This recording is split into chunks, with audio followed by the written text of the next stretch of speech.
And so we're going to move on to our next speaker. Mary, if you want to go ahead and share your slides. Mary, and I apologize if I'm butchering your name, Mary Haken. Very close. Oh, okay. Thanks for the introduction. Talking about my name is JSC. Mary Haken, and I do realize we need to make up some time today. I am speaking on today on behalf of the xEMU project, and my role within that project is I'm underneath the pressure garment subsystem, and I happen to be the technical lead for the Lunar Environmental Protection Garment, or we call it EPG now, the materials effort. And so like the last three speakers have mentioned, you know, the suits will be first line defense on the moon for, you know, lunar dust exposure. And on the outside of the suit is the environmental protection garment. Past programs have called them the thermal and micrometeor garment.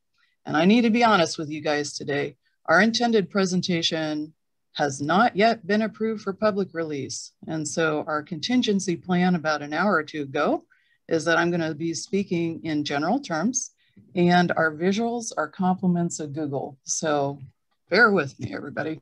And so these are just general pictures of our Apollo. Let me see if I can get to the rest of them here. One moment. Let me see if I can move my little bar.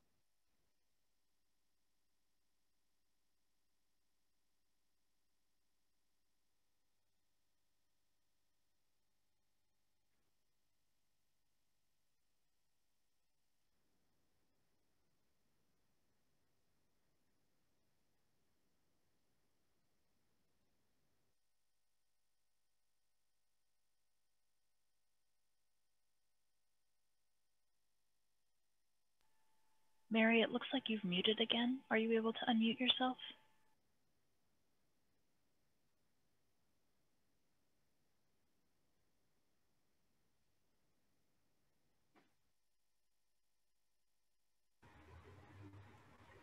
Yeah, did we lose audio from Mary? Mary, can you hear us?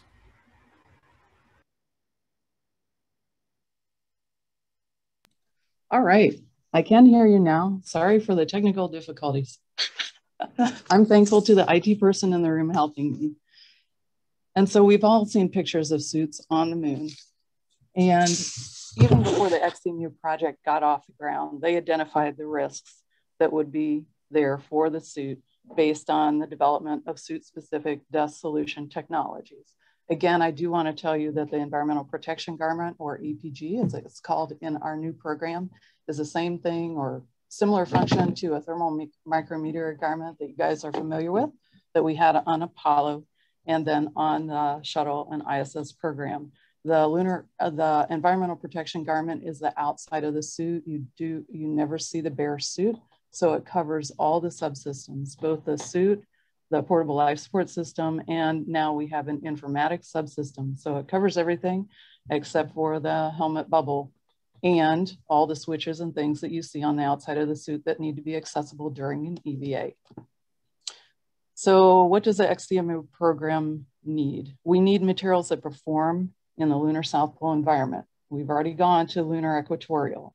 We have technologies that work for Apollo, but we know that they most likely won't meet all the requirements for our new excursions, mainly due to the extensible missions. We also need these materials to mitigate the hazards that we encounter with lunar dust. And of course, we need lightweight materials. And like Mike Earnhardt was talking about, certainly suit mobility is our #1 priority as well. So you can see my Google search here to prove that I'm not violating anything. And let's talk now about what these materials or soft goods are like. This is a standard layup that we see in the shuttle program. On the left-hand side, the white fabric at the top is the current shell fabric that is on the outside of the EMU suit. It is followed by multiple layers of aluminized mylar, and it's backed by a neoprene-coated nylon. This is a technology that's worked really well for low Earth orbit, and it is our baseline to start our development work with for xEMU. So as a materials person whose specific niche is soft goods or textiles, I'd like to show you guys today a little bit about what we're talking about when we need new textile technologies. Okay, the picture that you're seeing here is just a micrograph demonstration of what a knitted textile may look like. And one of the things that we need to be aware of is that textiles are a top assembly. They're not, they just are considered and developed differently than just a base raw material. For example, if we would choose a metal or a polymer, those base raw materials are then made into a sub-assembly. They're extruded into a long thin filament and twisted into yarns. And those yarns are then put together in either a knit, a weave, or a non-woven structure. And that's what a textile is. And so to show you what's going on here, will further speak to what we need to do for materials development. I'm just going to keep looking at this while I tell you guys a little bit more. And so our focus here within xEMU is the shell fabric. It's the, of course, the environment facing layer of that multi-layered textile product. And it has to meet a number of requirements. So let's talk about what it means to work within the environment of lunar dust. So for lunar dust, we have several technical challenges for that. We have mechanical effects on the fabrics. We have electrostatic effects. We have optical effects. So the mechanical effects are abrasion and wear. Also, dust gets trapped in these fabrics. Dust can be very small grained. And so we can either abrade the surface of these filaments or fibers, or we can trap this stuff in there. And this is well known. The electrostatic effects are the dust also can attach to the fabric electrostatically, and that can cause further abrasion. And then the optical effects, and very important to our thermal balance, are that it can, let's say, change the color of the suit. And so the suit right now is, the fibers are white on the outside of the ortho fabric, and the lunar dust is obviously gray. So let's talk about what we need to do and what we've been doing. So our effort last year, our concerted effort last year started in June under the direction of Amy Ross. And the first thing she asked for was a market survey of what's available out in the world. Keep in mind I'm going to say subsystem system structure of a textile. The first thing to identify are raw materials. This is a common technique of materials development used in industry. And so you can select some raw materials that work for you, and then you can put them together in a fiber or yarn form, and then you can construct them into a top assembly textile. You can layer those textiles up and make your EPG. And so we're following this path of discovery. And in the market, we have identified the raw materials we're interested in using. We've also identified some COTS or commercial off-the-shelf yarns and textiles made from those raw materials. However, even though we have a really good idea of what raw materials we want to start with, the COTS products have requirements for other applications and may or may not be, most likely at the textile level, not be what we need to meet all of our requirements. And so we're busy sorting that out. And so far in the last 8 months, we've done this market survey, we've gone over requirements, we're working on a verification plan, and we're getting spooled up to down select the raw materials further based on all requirements, not just our driving requirements, and then work up the ladder. One of the questions that the presenters were asked today would be to share with our audience what we need.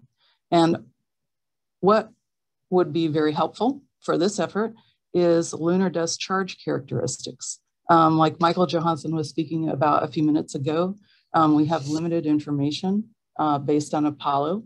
And so what the lunar dust electrical charge properties are, more information on that would certainly be helpful. And then what I'm going to do is cross-reference that to our simulants, because we'll be testing with simulants to make sure that our simulants also have a comparative electrical charge so that we can, get some representative results. In addition, when it comes to lunar discharge, there are a number of standard organizations, IEEE, IPC, ANSI, EN, ASTM, ISO, lots of standards on how to test things for electrical charge management. And we're going to need a little help. That's not my wheelhouse, so we're going to need a little help in understanding which of those test standards is going to be most applicable for us. Okay, I think we're 1 minute left, Mary. Excellent.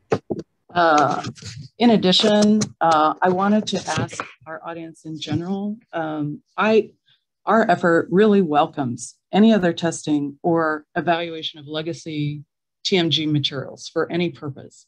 If there's anyone out there that could share their results on performance data, that just lends to our total library of knowledge on how those materials worked. We are cross-referencing those requirements and their demonstrated performance against our new requirements to identify the gaps. Exactly what do we need to solve for these materials? In addition, if anybody is out there creating new textiles or doing textile or soft goods development or discovery for your own application, whether it be, whatever it is, if you're working on lunar surface ops, we'd also welcome that information. Even if the requirements are different, it could be value-added data for us. Thank you for your patience today in our kind of a rough presentation here, but I really appreciate the invitation to speak on behalf of xEMU. Thanks again. Great. Well, thank you so much, Mary, and I really applaud your improvisation here.